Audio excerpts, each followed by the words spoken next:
Julie cried when she received an engagement ring from the man she really wants to marry.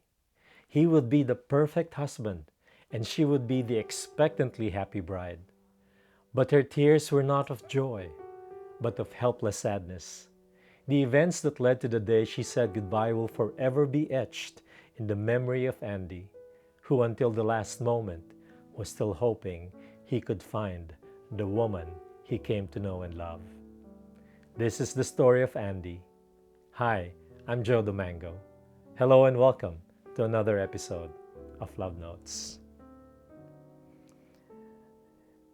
Dear Joe, just call me Andy. I met Julie at our office and we became very, very good friends. She would always run to me whenever she feels she needs to talk to someone about her disappointment with her boyfriend. She kept telling me that she would be the happiest girl in the world if Ted could even be half as hardworking as I am. I, on the other hand, also found her quite admirable. A product of an unwanted pregnancy, Julie refused to buckle to the pressure of being an only child of an unwed mother. She works hard to support her mom and even gives generous help to her extended family. Joe, this mutual admiration led to the two of us getting closer to each other. Until one night, while prepping up for a project at my place, Julie and I were carried away by our growing emotions and attraction towards each other. I was delighted to discover that I was her first. Since then, the two of us started a relationship unknown to her boyfriend, Ted. They still continued with their relationship. Joe, I'm not the type of guy who would willingly share a girl with another man. But since Julie persistently refused to break up with him, I thought I just had to settle with this for the meantime. One day, Julie learned that Ted had been cheating on her. She was so mad at him, and she finally broke up with him. Obviously, to my advantage. But since then, Joe, another facet of her personality started to manifest.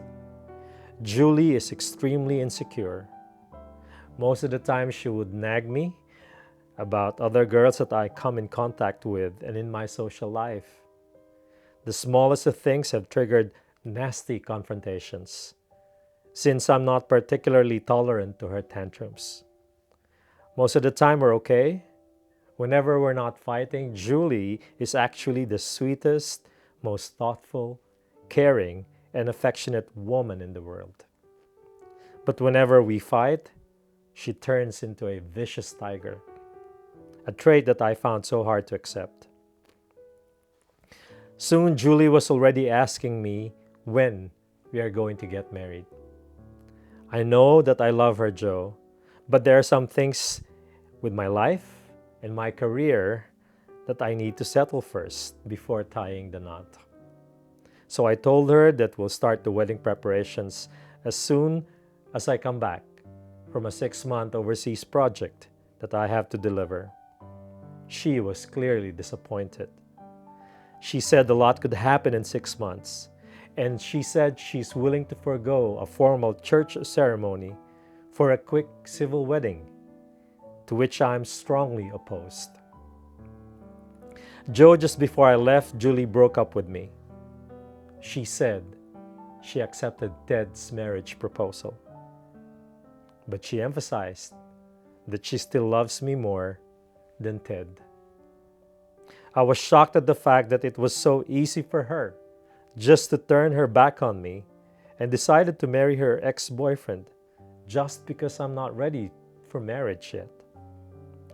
I felt like all those 3 years we spent with each other are about to go down the drain. And she didn't seem to care about all that time. That's when I realized that I loved her too much just to let her go without a fight. The day after she told me of her plans of marrying Ted, I immediately rushed to the jewelry store to buy an engagement ring. Joe, when I gave her the ring, she broke down and cried. And it's not because of happiness. I was shocked beyond words when Julie told me that she's a month pregnant. And Ted is the father of the baby. By the time you read this, Joe, Julie and Ted would probably be married already. It took a great deal of courage, but I finally have come to accept the reality that I have lost her. When we were together, Julie was so passionate with her feelings for me. And I couldn't understand how all of this happened. For 3 years, even though we fought a lot, it's like us against the world. Now, whenever I look back at what happened, I cannot seem to find the Julie that I came to know and love. It's like she turned into a completely different person. Somebody once told me, Joe, that Julie was never really in love with me. Rather, she was in love with my potential as a husband. If it's true, then I guess I wasted all those years loving a woman whose sole objective in life was just to get married, regardless of who it is she's marrying.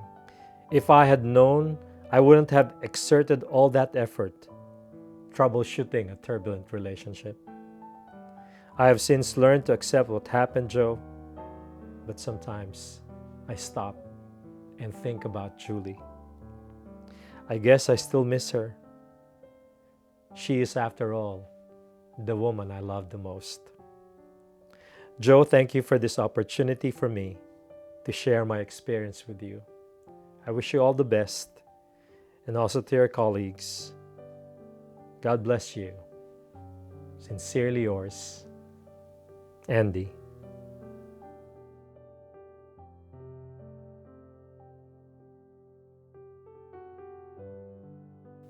Andy, sometimes it's so difficult to understand people and why they do the things that they do. Honestly, I believe Julie's actions and decisions were based on her own needs, her own fears, and maybe her own unresolved issues in the past. Julie grew up without a father at home, and this probably explains her need to feel financially and emotionally secure in her relationships. She probably idealized marriage, thinking that this is the ultimate guarantee that she'll be able to keep his man forever. She probably favored you because you were a better husband material over her boyfriend. I want to think that Julie's drive for marriage can be traced back to and is deeply rooted in her childhood and attachment needs. Unfortunately, some women are so obsessed with getting married that they end up to be with the men who are not worth them marrying. The thought of being away from you for 6 months must have heightened Julie's insecurity. She wanted to settle for a civil wedding so she could have her guarantee and her peace of mind. But you knew that was being too hasty. Plus, you were probably more concerned with your career than marriage at that particular time. This, I believe, was a turning point of your relationship, the event that has put it to its ultimate test. Andy, somewhere between your feeling of uncertainty in marriage and Julie's need to feel secure in your relationship, she intimately found herself back in the arms of the man she once loved. She suddenly found herself in the situation her mother was in the day she unexpectedly found out that she was pregnant. She didn't want to see her child growing up without a father, so she opted for the only solution in sight: marriage. It may not be the wisest decision, but she seems to have been left with no choice at all. She may have loved you, but she wanted to be fair too. She didn't want you to be accountable and responsible for somebody else's child. Andy, the sadness that you feel right now is the price that you have to pay for loving Julie and having had her in your life. Grief is sometimes the price we have to pay for loving someone. Julie must have loved you, but a big part of who she is still probably belonged to Ted. Otherwise, she would have remained faithful to you and willing to wait until you returned. You are bitter because you have given so much, only to lose what you have wanted to keep forever. If you really love Julie, the best thing that you can do is to pray and sincerely wish that she may live a happy and fulfilled life with the father of her child and the man who would hopefully love her the way you did. Sometimes, loving someone and letting go of that person are the same thing. Andy, I pray that God will give you the grace to forgive her for hurting you and the courage to move forward without any hatred or bitterness in your heart. Do not be sorry for the years you thought you have wasted, for these were filled with moments you've shared with someone you loved in a relationship you believed in. As it has always been said, we should embrace love as it comes knocking at our doors and willingly let go when it walks away. We shouldn't regret that we have lost it, but be thankful that for once in our lives, it has dwelled in our hearts and made us happy.